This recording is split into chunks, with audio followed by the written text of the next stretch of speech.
Okay, so here's an article I found on the internet today. ABC iview, it's an ABC article actually. ABC iview will soon ask you to create an account to keep watching. Here's why. So a couple of months ago, I wrote about having to log in to watch SBS TV and also the possibility of having to do it in the future with ABC iview. Looks like it's actually going to happen. So according to this article, this is what's going to happen. So I'll read. The more important part is why. Okay, why is it going to happen? So it says here somewhere. It says here, that section.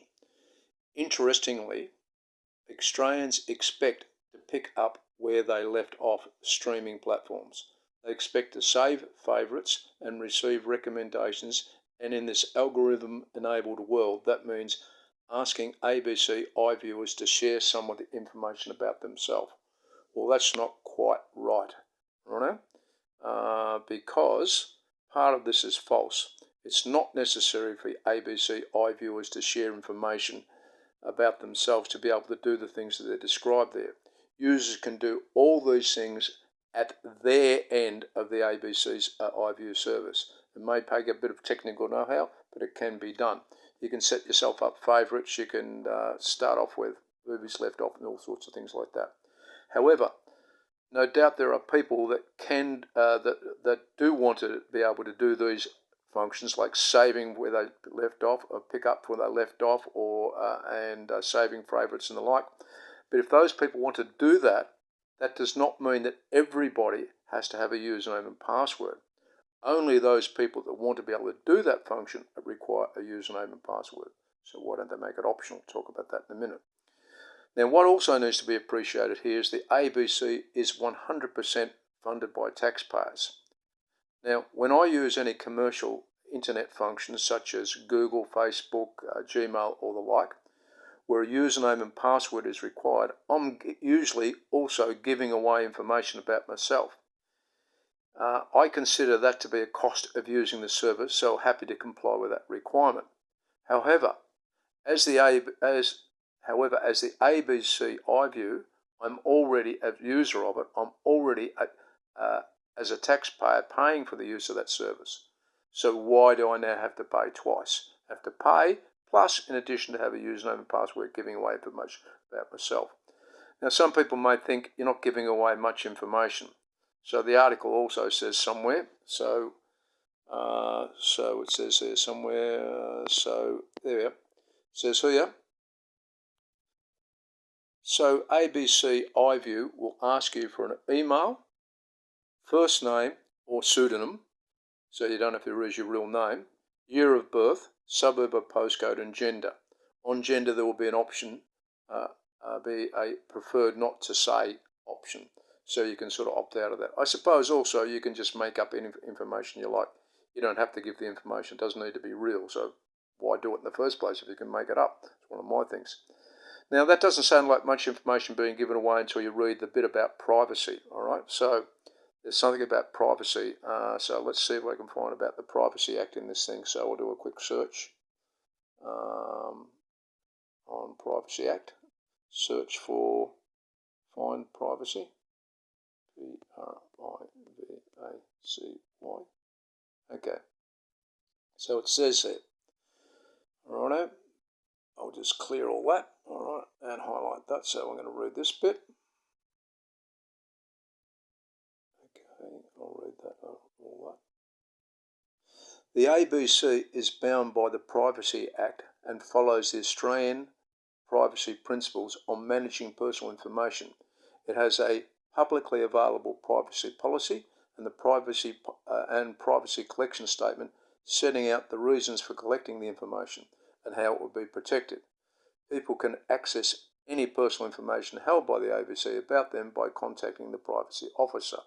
Okay, that's all very good.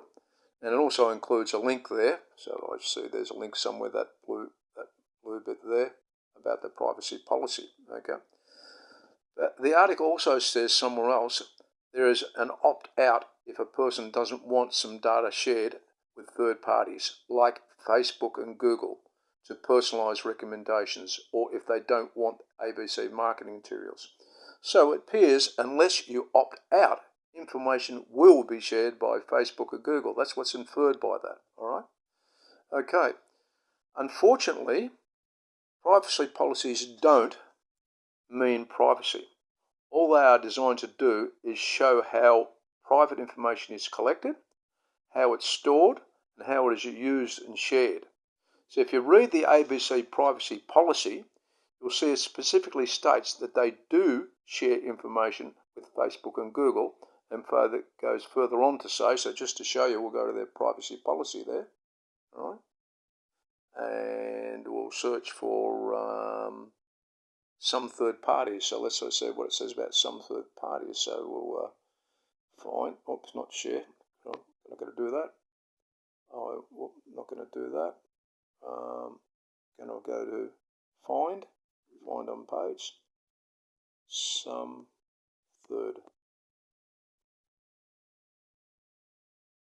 There we are. That's it. So it says here. Let's see what it says. I'll get rid of that bit. It says here, some third parties, such as Google and Facebook, may be able to match information about you, about your use of digital service and personal information they already have about you. The information we disclose to Facebook via Telium, I don't know who that is, may also show them your email address, but only if it is already used for another account on their site. Well, obviously would be used by another account on their site. So what they're saying is, even if you opt out, that thing I mentioned before, it says that you can opt out of sharing the information with third parties. This third party is going to find out that information anyway. So some search party, so even if you opt out, they're still going to find out. Now, my question is why are all iview users forced to have a username and password? Now, what needs to be appreciated here is that those that currently use iview do not provide any information to iview. So if you go to iview and you watch a video or catch up stuff, you're not providing any information. Hence, there's no need for a username and password to protect anything. There's nothing to protect, all right? So if there's nothing to protect, why have username and password? Only for the reasons I've said before, and I've already debunked those reasons. Now, just a little bit about my experience using SBS. A few months ago, I was using SBS Catch-Up, which does require a username and password. Recently, when trying to use it, I was told that my username and password was incorrect, yet I'd not changed it. In trying to change it, I was told that the account does not exist.